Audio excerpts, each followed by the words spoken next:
Buenas tardes. Por razones sentimentales, amo Málaga. Y por razones culturales, amo a estas dos mujeres. Las dos han tenido y tienen mucha repercusión en la literatura que se hace en España y en América Latina. No sé si eso se podrá lograr algún día, que digamos primero América Latina y luego España, o viceversa, ¿no? Porque América Latina, gracias a América Latina, hoy la literatura española tiene un vigor superior al que tenía, por ejemplo, en los años 70, 80, eran los años en que nosotros leíamos literatura latinoamericana, pero nosotros no sabíamos la trascendencia que tenía. Con respecto a España, España es un país muy especial, que recoge voluntades y falta de voluntades casi a la vez, y es un país extraordinario. Su lengua, la literatura que genera, la historia que ha pasado, las consecuencias de esa historia, la tristeza, pero también la alegría que a lo largo del tiempo nos ha hecho de una manera o de otra, el tiempo presente, la escritura. Estas dos personas han tenido mucho que ver y tienen mucho que ver con la literatura española, por tanto con la lengua española y con el idioma, y ninguna de las dos nació aquí. La patria no se lleva porque te haya tocado la varita mágica del patriotismo. La patria es una lengua, por ejemplo, ¿no? Y ellos son de la patria de la lengua española también. Ella es norteamericana y ella es alemana. Editoras, por ejemplo, Michi Stronfeld inventó una editorial, que ahora reinventó una editorial, que primero fue de Camilo José Cela, luego fue de Salina y casi al tiempo fue suya. Y es una editorial muy importante para la lengua hispanoamericana. Y Valerie Miles ha traído al mundo editorial español algunos de los modos que ha tenido o que ha usado la literatura norteamericana para ser tan importante en el mundo. Ella ha traído muchos de los esquemas de ese país y los ha trasladado al país en el que nosotros estamos y cuya literatura nosotros usamos, leemos, celebramos, etc. Y las dos se supone que deben ser moderadas por mí. Tengo la sensación de que a la primera pregunta que yo haga, ya ellas se moderarán solas. Me gustaría que ustedes las aplaudieran.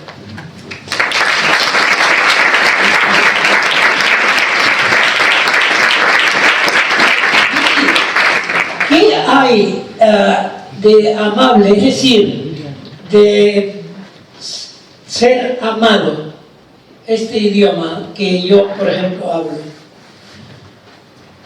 Yo creo que es un idioma rico, sumamente rico, porque no solamente es de la península, sino incorpora todos los países latinoamericanos, y cada cual, como sabemos, aporta lo suyo, sea México, sea Argentina, para solamente poner dos polos opuestos.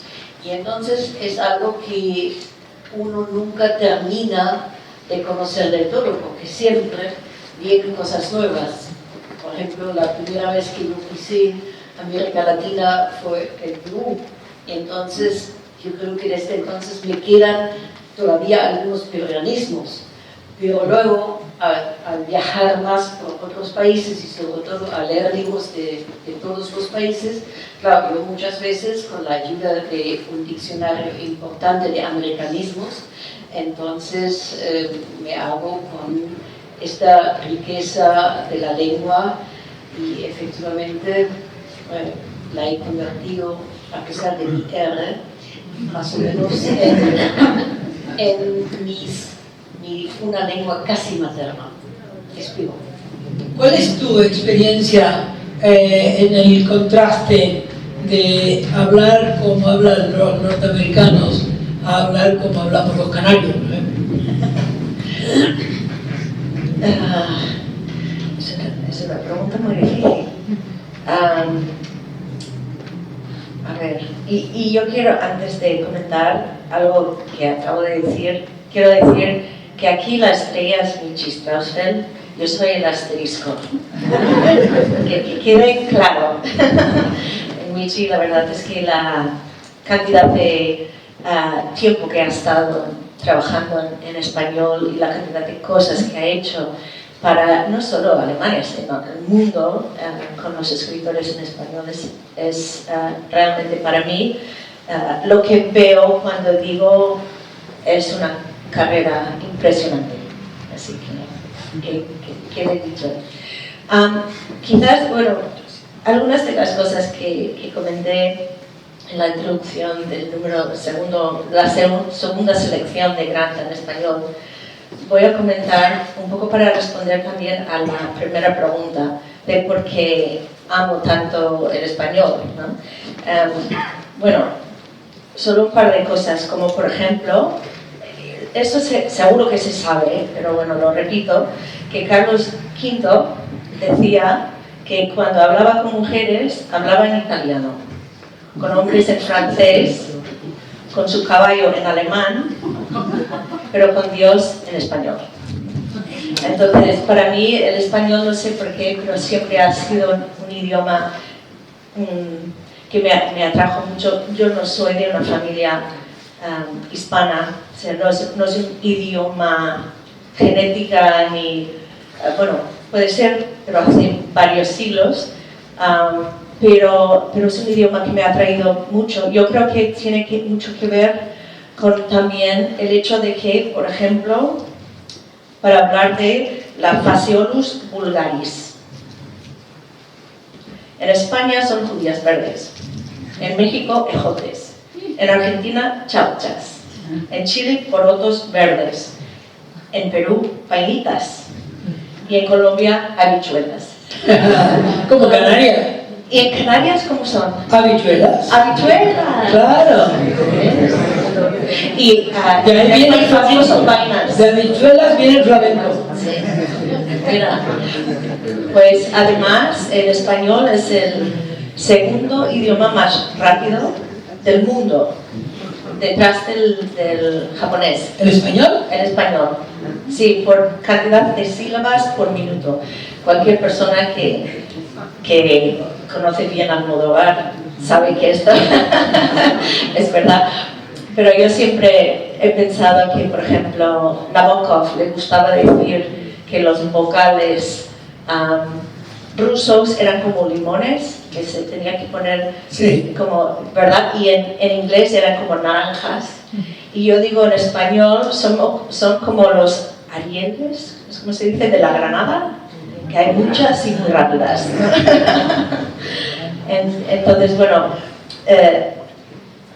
para llegar a lo que me has preguntado, lo que me gusta tanto del español es que no es un idioma, son varias manifestaciones de una base y que no es inagotable. Por ejemplo, has dicho algo del idioma alemán, no me acuerdo qué has dicho. Sí, ha dicho que Carlos V habló alemán con su caballo. Otras personas hablaban alemán con sus perros. Así que, y Carlos V, que fue emperador tanto de la península como de Alemania, pues a los alemanes no los quería en América Latina, que éramos supuestamente luteranos y por lo tanto nada de emigrar a América Latina, es decir que durante prácticamente 3 siglos hay muy pocos alemanes que pudieron ir a América Latina, y entonces yo siempre me pregunto por qué, teniendo un emperador común y además una dinastía común, no estábamos más cerca. Y yo creo que es por esta prohibición por ser luteranos, y eso que la mitad de Alemania no es luterana, sino católica, pero no fue así. Cuando viniste a España, tú en concreto, luego lo mismo para ti, supongo que no hablabas español muy bien, ahora lo hablas muy bien. Y tú supongo que te pasaría lo mismo. ¿Cuál era la reacción de tus contertulios, también de la gente con la que trabajabas, etcétera, acerca del idioma, del acento, etcétera? ¿Te pasó a ti que había burla de cómo hablabas? Sí, y sigue habiendo. Sí, no hablaba muy bien cuando llegué a España. La verdad es que hablaba un poco. Mi idea, yo de joven había leído muchísimos autores de la generación perdida y de esta tradición que es como franco-americana, ¿no? Es que los americanos que van a París, leía todos aquello, sobre todo Wittgenstein, y mi idea siempre había sido ir a París. Entonces, en realidad, España no era el destino, pero era el primer lugar. Antes de ir a París, pasé un poco de tiempo en España. Y después de ir a París, no pude quitar de mi mente querer volver a España. Estamos hablando en los años como los 80, 86, tengo 6, 7, y me di cuenta de que París estaba muy descubierta por los americanos y había una larguísima tradición, pero España en aquel entonces era un país que era muy interesante por lo que estaba pasando. Era como vivir un proceso histórico en el momento con el país. Entonces yo recuerdo momentos cuando estaba hablando con un amigo y él me estaba hablando de Wagner. Yo decía, Wagner, ¿de qué me está hablando? Y luego me di cuenta es Wagner, ¿no? O cosas como... A ver, ¿cuál es la diferencia? A ver, di. Wagner. ¿Y el otro? Wagner.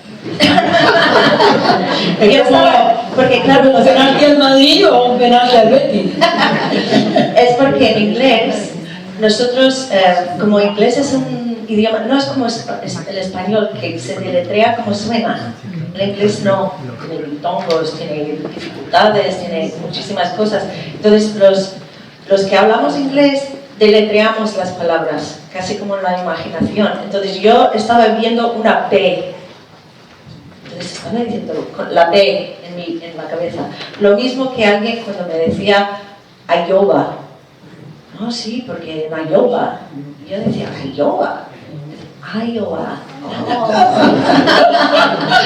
Pero al revés también. Ustedes no ponen trampa. Sí. Porque ya sabemos que se dice Iowa y nos resulta que es de otra manera. Pero también en inglés decimos lo mismo, porque decimos Illinois, no sé si es un estado, siempre decimos para saber deletrear bien, there's no noise in Illinois. Para saber no poner la E al final. ¿Y cómo fuiste aprendiendo que el español se decía de una manera o de otra? Con los acentos, quieres decir, y viajando, porque, aunque al principio no sabía hablar muy bien, supe muy rápidamente que yo quería saber.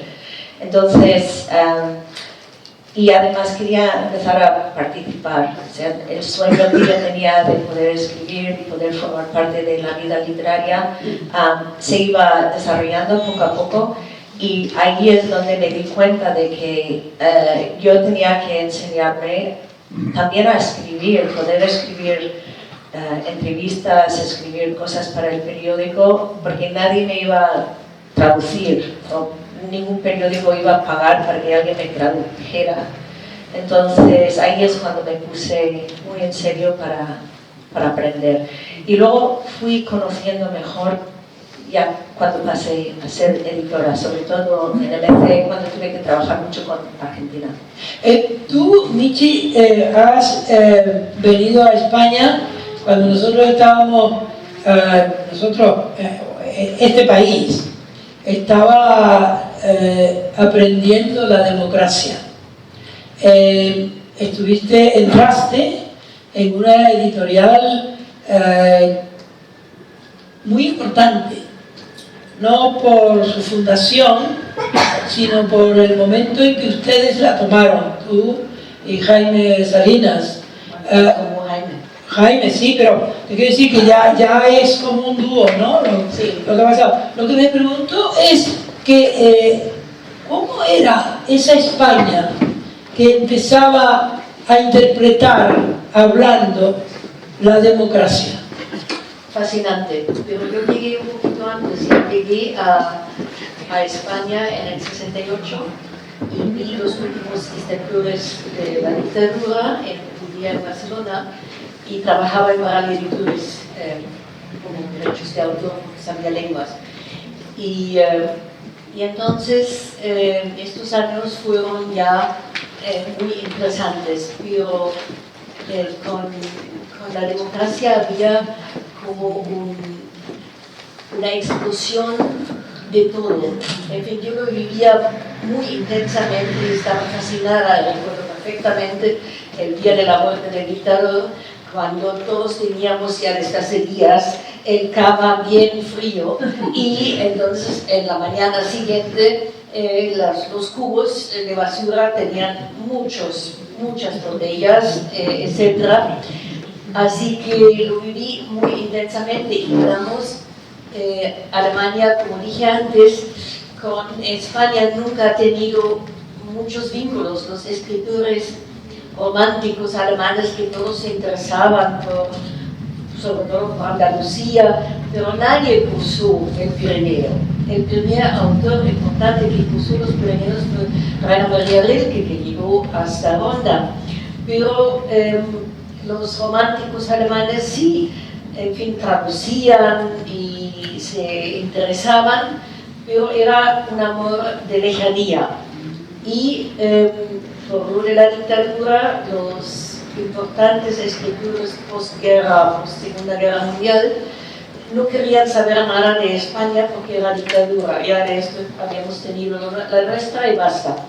Entonces, sus obras tampoco fueron traducidos o publicados en España, sino en México, que fue el caso de Günter Grass, o Bertolt Brecht en Argentina. Entonces, los autores no venían.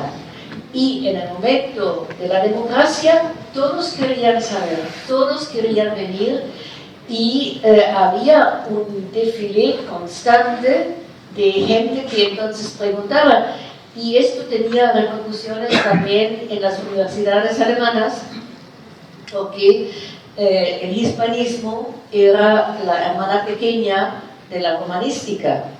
Y en Alemania, incluida, empezábamos a estudiar romanística y segunda lengua italiano, lógicamente. Pero con la democracia y el interés por España, más o menos la literatura latinoamericana entró del 76 en adelante masivamente a Alemania. Entonces, era tanto el interés que fue desbancada primero el italiano, aunque los alemanes, claro, desde Goethe conoces el país donde florecen los limones, desde que es nuestro país de deseo por excelencia. Pero entonces venía a España y hoy en día hay casi más estudiantes de hispánica que de romanística. Así que había un cambio muy importante. Y claro, la prensa, había cantidades de corresponsales que comentaban todos los cambios de ahí, porque veíamos esto la famosa transición se vivió muy intensamente en Alemania y claro, yo en el meollo, así que encantada. Los primeros visitantes de España, los últimos visitantes del franquismo, fueron Gerald Ford y Kissinger, que vinieron al entierro de Franco. Pero a la inauguración de la democracia, por así decirlo, o de las ansiedades democráticas, fueron Willy Brandt y Günter Grass. ¿Cómo viviste tú el despertar español a la democracia? ¿Qué supiste tú de este país? Y ahora, ¿qué piensas de este país? ¿Por qué la gente habla alto como si fuera Trump? Pero hablan mejor. ¿Qué Trump? Que Trump. Quizás alto, pero mejor. Sí, yo sentí esta efervescencia. Eso es lo que me atrajo. Era más tarde. Yo recuerdo la primera vez que vine a España fue en el 75. Vine como una alumna que vinimos para pasar unos días y ver el Prado. Y recuerdo que había como guardias civiles, todos como, y se hablaba de que hay momentos de mucho conflicto ahora mismo, todo es muy... Y eso es como mi primer como imagen de hace muchísimo tiempo. Pero cuando volví, como digo, era esa experiencia de ver que un país estaba, bueno, la movida de Madrid, estaba en pleno movimiento y era que se sentía, la gente estaba viviendo, como viviendo porque no habían podido vivir. Eso no lo encuentras en muchos sitios en el mundo. Y yo, bueno, luego cuando volví porque estaba becada para escribir. Yo había estudiado Relaciones Internacionales, entonces me habían becado para estar en el Congreso de Diputados, en la biblioteca. Yo tenía acceso para investigar y escribir acerca de la entrada de España en la en la Comunidad Económica en aquel momento. Y recuerdo también, yo pensaba, voy a poder practicar el usted. De ninguna manera, el tú, porque había esta sensación de que todos somos iguales ahora mismo, todos tenemos que... No, era precioso.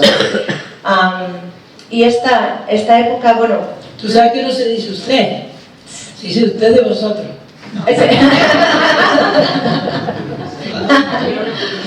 Pues luego lo interesante también para responder a lo que dijiste sobre los acentos, mis primeros años los pasé en el País Vasco, entonces era el primer acento que aprendía. Luego nos mudamos a Barcelona y yo recuerdo que alguien vino a arreglar la máquina de la lavadora y dije 3 cosas. Me dijo, usted no es de aquí. Y digo, me ha pillado con 3 palabras, madre mía. Y me dijo, usted es del País Vasco. Y dije, te amo. Y era porque yo recuerdo, yo decía, el lao, soldado, ¿no? Helado, soldado, el lao, soldado, porque así es como yo lo había aprendido.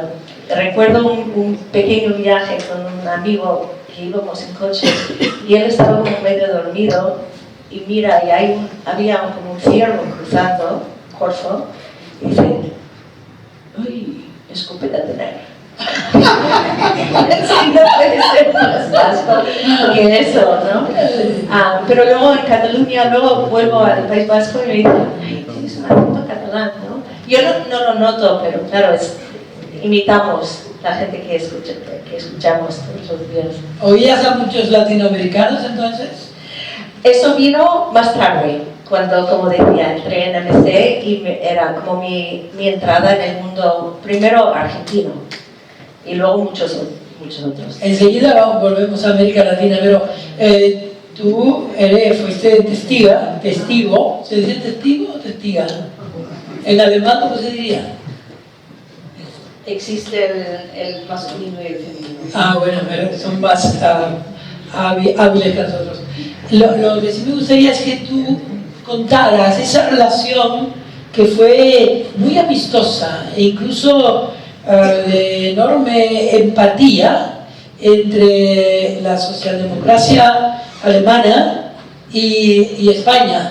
¿Qué significó para España esa amistad con Willy Brandt, esa amistad en el ámbito literario, al que volveremos enseguida, la presencia de Graz, que Graz fue recibido como si fuera el García Márquez de Centro Europa?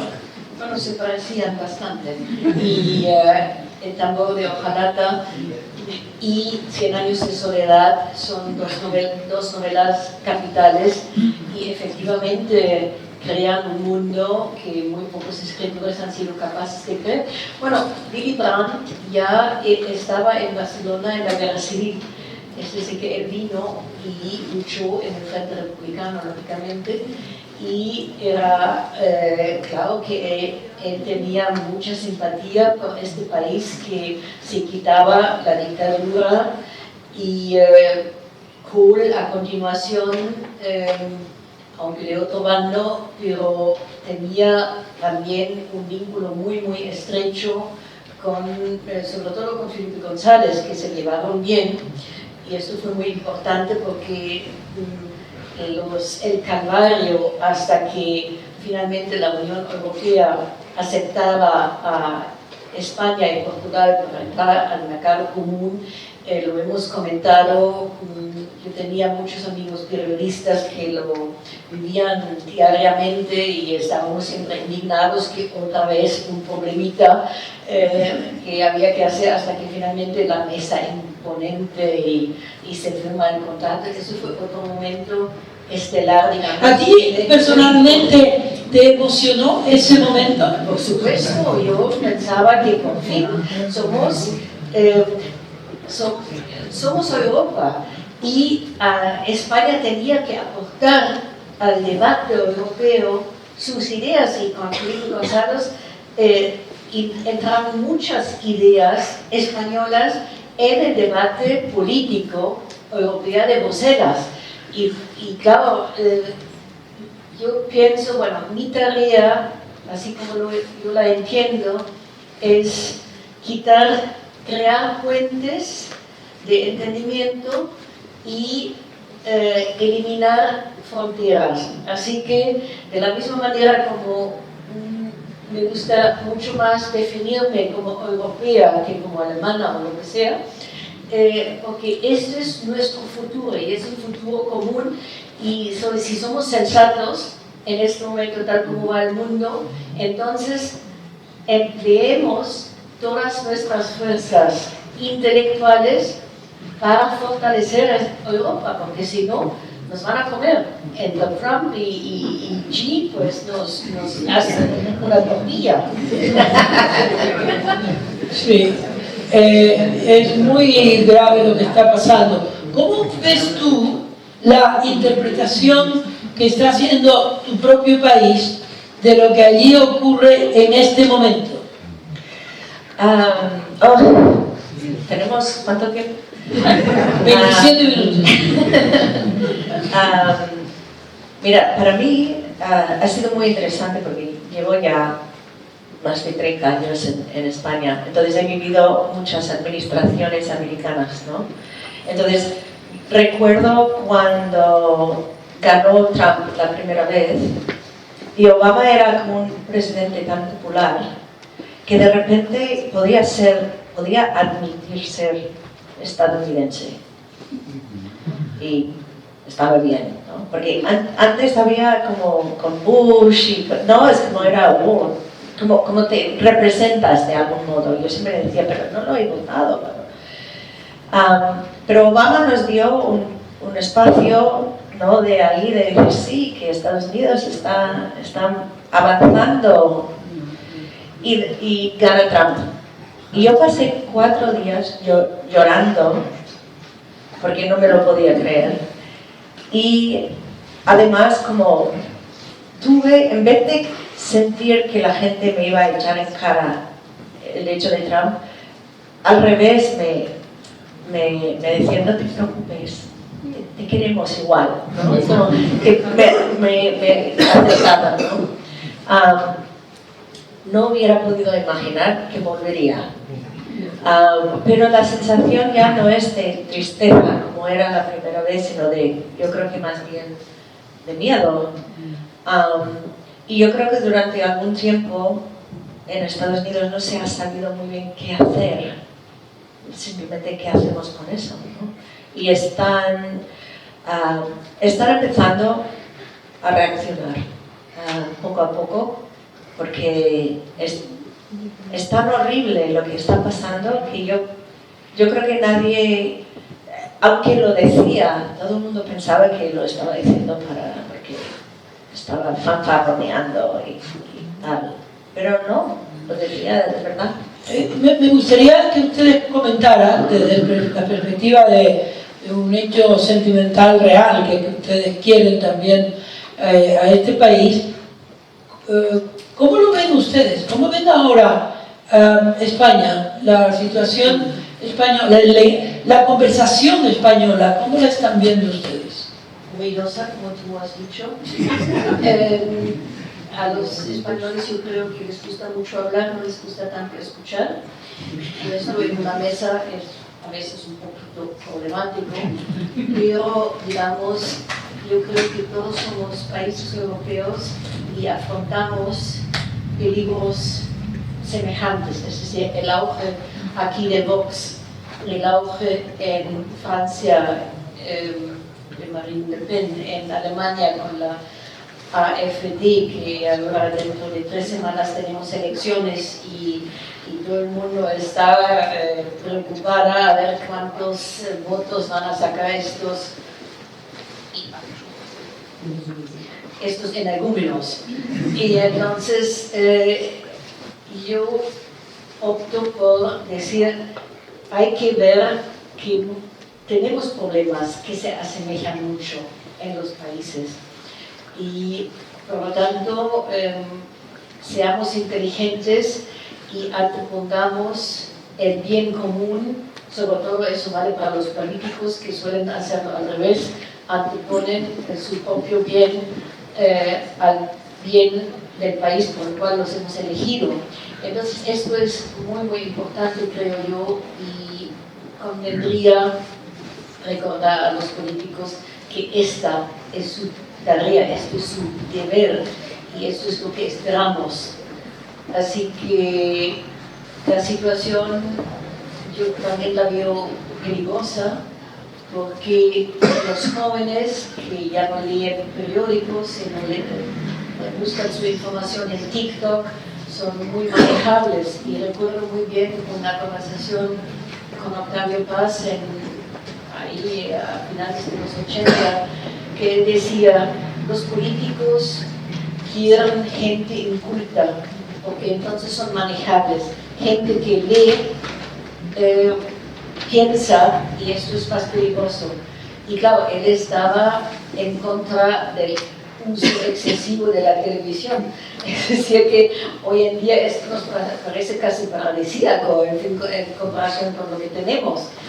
Y por eso, digamos, insistir en los jóvenes que lean y que no tengan el móvil como su parte, forma parte ya de su cuerpo, es decir, que ya no están sin móvil.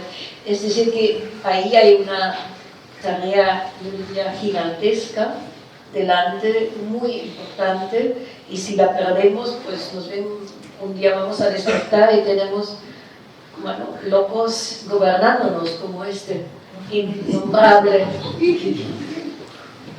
que se le caiga algo encima. El meteorito que está... ¿Cuál es tu impresión? Además tú lo vives desde una zona que en una época fue muy recientemente muy conflictiva y que ahora parece apadrinada por el padre Illa. Me gustaría que tú nos hicieras una crónica de Cataluña. Una crónica. Pues mira, sí, puedo decir, en primer lugar, para responder a la primera pregunta, yo soy muy orgullosa de España. Estoy muy orgullosa de vivir aquí. Creo que España tiene muchas cosas que enseñar al mundo. Es un país que tiene mucha tolerancia social, muchísima. Fue el segundo país en el mundo de permitir el matrimonio gay. O sea, en realidad España lidera muchas cosas, mucho más de lo que se arroga crédito. Y yo siempre intento recordar a la gente que España tiene una calidad de vida y una idea de que la vida se vive. No es solo trabajo, no es solo... y se vive muy bien en España.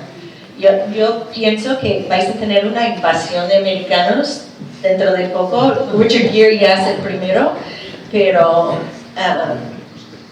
entonces, pero en Cataluña hubo un momento que fue muy duro ver lo que estaba pasando en Cataluña y de algún modo el procés, lo que es el procés, yo veo como decimos en inglés, playbook, el manual de Trump. O sea, era propaganda, era en realidad extrema derecha que se estaba intentando hacer pasar por izquierda, ¿no? Y era excluyente de las personas que no son de toda la vida allí. Estaban llamando, lo típico, llamando a la gente pues, palabras feas como chacnegos. Y yo, el día del proceso, en octubre, cuando intentaron hacer la elección, yo vi como manadas de jóvenes, como con sus banderas, algunos con la bandera catalana, otras con la española, encontrándose en las calles, que eran casi por lo demás vacías, porque la gente no se atrevía a salir, pero jóvenes manadas, en la mano tenían cascos de moto y se estaban pegando unas, con perdón hostias, que yo estaba gritando desde la ventana, como diciendo, ¡para! Es imposible que esto está pasando aquí en Barcelona, Bella, que hasta hace un año todo iba bien. Yo recuerdo después de los Juegos Olímpicos, una de las cosas que amaba de Barcelona es que se hablaba en dos idiomas y que tú podías estar perfectamente en una mesa, una persona hablándote en catalán, tú en castellano, o sea, todo se cruzaba y era... Yo pensaba que, fíjate, qué cosmopolita, qué maravilla, ¿no? Y el nacionalismo poco a poco quitó como todo este glamour que tenía y lo volvió parroquial, pequeña y fea. Ahora, menos mal que ahora parece que todo se ha arreglado un poco, está como todavía así un poco colgado por los hilos, pero está mejor. Hubo un tiempo que, mira, que a mí me da igual que cada uno piense de su manera, no tengo ningún problema con que alguien piense exactamente lo opuesto que yo. Pero en aquel momento se perdían los amigos si no tenías la misma dogma o doctrina, ¿no? Y cuando llegas a este punto sabes que hay un desequilibrio muy, muy importante y este desequilibrio se va a desatar en algo. Y un amigo nos llamó, es un filósofo, nos llamó desde Estados Unidos, desde Nueva York, de una familia judía que se tenía que ir de la Unión Soviética, la familia, durante la revolución, se fueron a Alemania, se tuvieron que huir de Alemania y siempre huían a tiempo. Los demás de la familia, muchos de ellos murieron, pero ellos llegaron a Nueva York y me llamó y me dijo, sal, ahora, porque esto no pinta bien. Esta mañana vine de Madrid en un tren italiano que tenía una banderita suiza, donde yo venía sentado, y me estuve fijando que tenía el idioma alemán, el idioma italiano, el idioma francés, y los anuncios estaban en esos idiomas, pero todo estaba como si fuera un cuadro pues contemporáneo y pacífico. Yo pensé precisamente en Cataluña, pero pensé también en el País Vasco. En el País Vasco hubo asesinatos porque una bandera era de una manera o de otra, ¿no? En Galicia, en Valencia, todavía no se habla valenciano tranquilamente porque parece... en Galicia pasa lo mismo. Los canarios hemos sufrido mucha vejación por no hablar calceta. Pero lo que quiere decir que eso es más venial, ¿no? Sí. Pero nosotros, España, y es una pregunta que te hago a ti, España no ha aprovechado la alegría de ser libre muchas veces. Estoy de acuerdo, y yo que también vivo ahora entre Berlín y Barcelona, he vivido esta división. Por ejemplo, me acuerdo perfectamente cuando Cataluña fue país invitado de honor en la Feria de Frankfurt. Entonces excluían todos los escritores castellano hablantes. Claro, era Mendoza, era Carlos Bisafón. Mendoza, Juan Goytisolo, Juan Marcé. Estaban todos excluidos.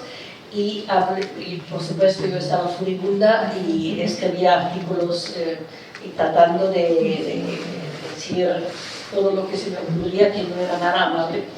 Y entonces me encontré con un importante escritor, cuyo nombre no mencioné, no voy a mencionar, que me decía con toda seriedad que estaba muy bien que solamente estuviesen los catalanes. Bueno, este señor, por supuesto, lo he borrado de mi horizonte, y porque esta pequeñez, esta miseria, simplemente es intolerable, y hay que ver que esto no se acepta, y además está pensado con un cerebro así atrofiado, porque cuando uno ve, como dije antes, cómo va el mundo, entonces no vamos a subir más fronteras. Pero hay que reconocer, porque claro, cuando yo llegué a España, el catalán todavía estaba prohibido en muchos aspectos, porque se liberaba poco a poco, que se podía publicar en catalán, que se podía hablar en catalán. Entonces yo digo, pero ellos que lo han sufrido ahora hacen lo mismo, es decir, que quieren imponer una lengua en Barcelona, donde más de la mitad de la población no es catalana hablante. Y claro, entonces estoy violentamente en contra del nacionalismo, de todo nacionalismo, pero del nacionalismo catalán, desde luego. Antes de pedirle a los amigos del público que hagan algunas preguntas, a mí me gustaría que las dos se refirieran al cambio que se haya podido apreciar con respecto a la literatura. La literatura, y yo diría hispanoamericana, ¿no? ¿Cómo la vieron crecer? ¿Cómo la vieron vivir? ¿Cómo es el momento actual? Hoy están ustedes en Andalucía, la capital de Andalucía. ¿No es la capital de Andalucía? Yo siempre, ¿y por qué estamos aquí si no es la capital de Andalucía? Bueno, para mí es la capital de Andalucía, porque tiene mar. El Centro Andaluz de las Letras, el escritores hay aquí por doquier, no solo españoles, canarios, sino también hispanoamericanos, y ahora tenemos escritura latinoamericana. ¿Cómo has visto tú este episodio que estamos ahora siguiendo? Mira, y yo puedo decir también, siguiendo lo que decía Michi, lo de Frankfurt, que luego España fue el país invitado a Frankfurt. Y esta es la cosa que también a veces no hablamos de, que si España se enfrenta a este tipo de problemas, pero también encuentra soluciones. Y en la Feria del Libro de Frankfurt, por ejemplo, a mi hijo Grata me pidieron un número especial. Y este número especial iba a ser la riqueza lingüística de España en todas sus manifestaciones. Entonces, nosotros hicimos un número que se llama Poéticas del Lenguaje, con catalán, escritores en catalán, o sea, en idioma original, catalán, castellano, asturiano, gallego y euskera. Entonces, de estos idiomas tradujimos al castellano y al inglés para y fue, bueno, y esto fue subvencionado en parte también por el Ministerio de Cultura. O sea, quiero decir que lo que ellos querían hacer un poco para buscar otra manera de entender España es que aceptamos nuestra diversidad. Y eso me pareció un gesto precioso de parte, no porque no lo propuse, sino me vinieron a hacerlo. Y eso es precioso. Y yo creo que eso también dice mucho acerca de, nos quejamos a veces de que quizás no hay el apoyo y estas cosas, pero en realidad si nos paramos, es fácil quejarse, pero si paramos, vemos la cantidad de cosas que se está haciendo para beneficiar y apoyar la literatura en España y en Latinoamérica, y que se cruzan el océano y que se conozcan. Yo creo que es un momento estelar ahora mismo para las letras, tanto de España como de Latinoamérica, por varios motivos. Hay escritores que están experimentando muchísimo con técnicas muy interesantes. Pero también hay los storytellers, ¿no? Como habitual del realismo, utilizando todas las posibilidades y más, como el gran Childress, sin ir más lejos. Pero también la entrada de la mujer a la literatura. Estamos viendo ahora mismo en Latinoamérica una cantidad de mujeres de primera fila que están escribiendo. Están buscando, por ejemplo, géneros de horror a veces, porque dicen que todo el mundo habla de violencia, pero no se sabe que en realidad es la mujer que está viviendo la violencia peor que nadie. Entonces utilizan géneros para hablar desde como este dolor y la herida, ¿no? De la violencia también en la familia. Y como Mónica Ojeda, por ejemplo, Mariana Enríquez, muchísima, Daniela Rodríguez, Pilar Quintana, de todos los países. Y en este número de Granta que hicimos en la selección, por ejemplo, encontramos muchísimos escritores mexicanos, hay como un movimiento cubanos también, que en el número 10 años antes no había ningún cubano, de repente habían 3. Y cuando hicimos el número, pensamos, lo típico que todos decimos, esta generación no tienen la capacidad de atención, no leen, están todo el tiempo con la pantalla, pero lo que encontramos es al revés. O sea, esto es como un poco a veces... son las cosas que nos decimos porque encontramos que el mundo es así, pero hay escritores que son, yo les dije, espero que no os importa que os llame así, bestias literarias, bestias, o sea, viven la literatura, es el centro de sus vidas, escriben, leen, conocen la tradición y a veces empujan.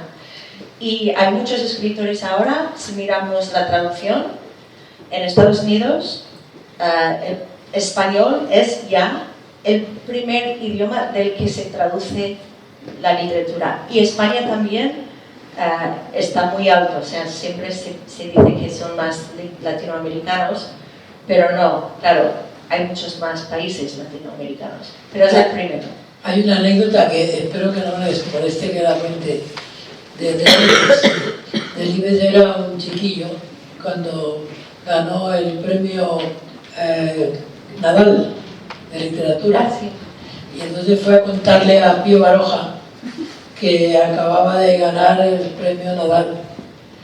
¿Y qué tal te ha ido? Dice, muy bien, han vendido ya 3.000 ejemplares. Entonces se quedó callado el viejo. Y Delibes le dijo, me han dicho que compran el libro muchas mujeres, porque ahora leen mucho las mujeres. Y dice Pío Baroja, oh, si leen esas... Se acabó todo. No, al contrario. No sé, yo solo digo lo que escuché.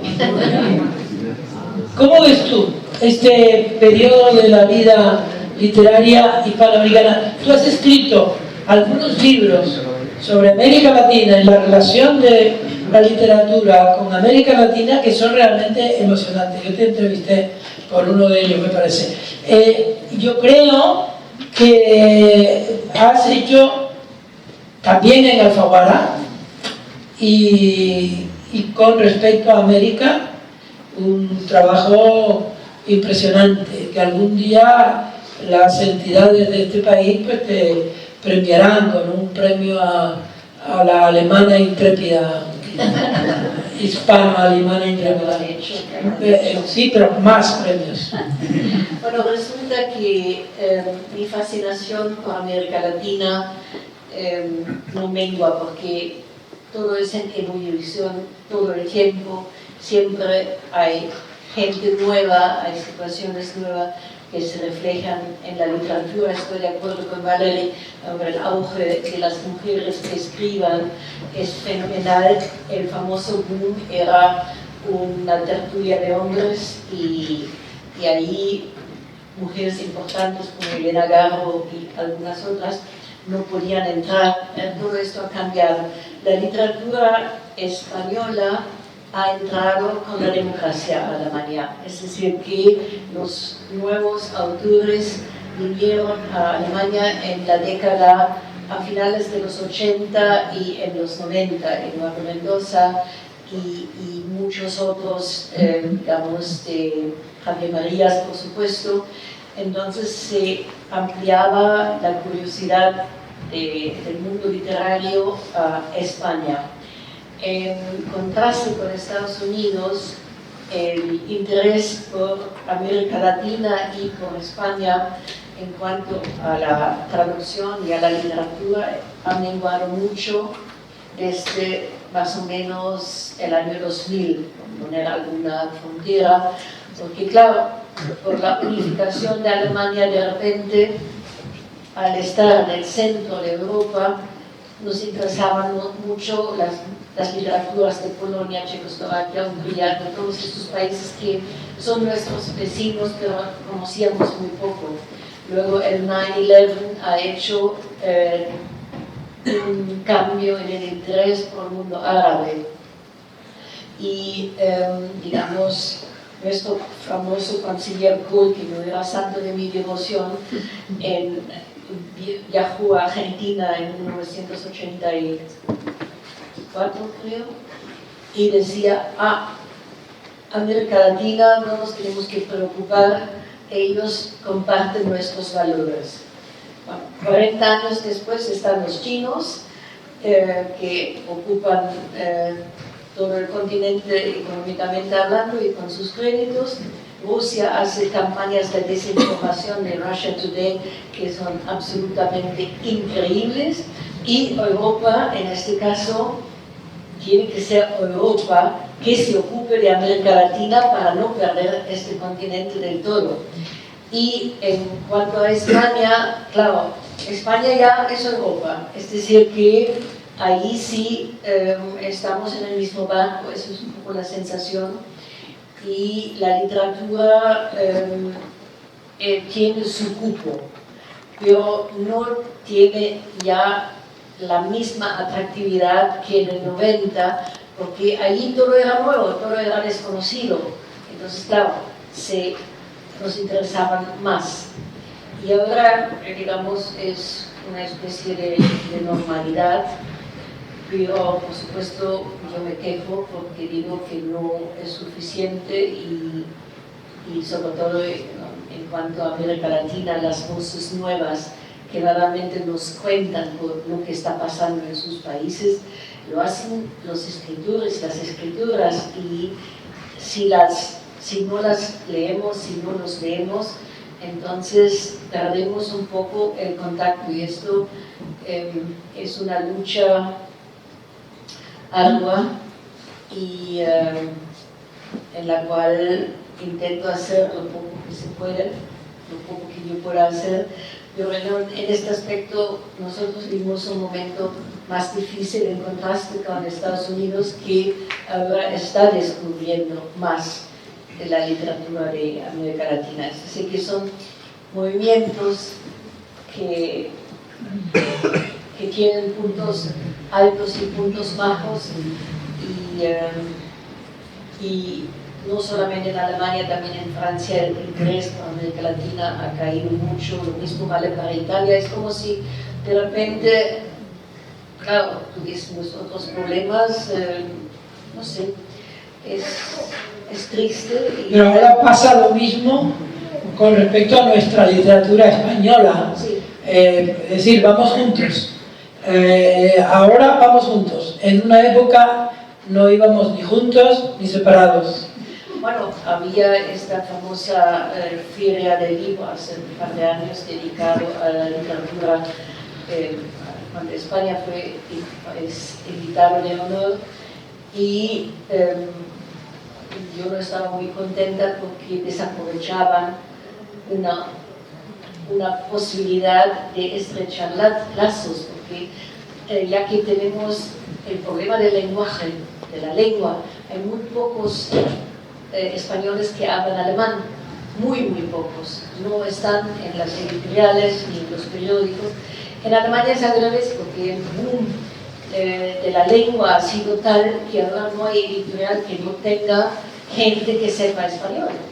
Entonces hay un desequilibrio muy grande, y España en este momento hubiese podido intentar crear más puentes. Yo soy una fan de los puentes literarios, de los puentes culturales, y esto se desaprovechó un poco. Es una pena. Señores, ahora es el turno de ustedes, porque creo que nos hemos pasado un poco de tiempo, pero lo recuperaremos. ¿Alguna pregunta por ahí?